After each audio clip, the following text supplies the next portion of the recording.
আজকে এই দুটো হচ্ছে, আমার হাতে একটা জুস রয়েছে, তো এই কাপেও রয়েছে। এটা আমি আমার অ্যাসিস্ট্যান্টকে দেবো, ওকে জিজ্ঞেস করে যদি খাবে, বললো না খাবো না, এটা অন্য জিনিস বলে দেবো, দেখবো ওর রিয়াকশানটা কী হয়।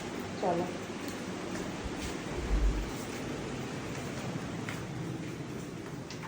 দেখতে যেন হালকা ভিডিও হচ্ছে। আনিশা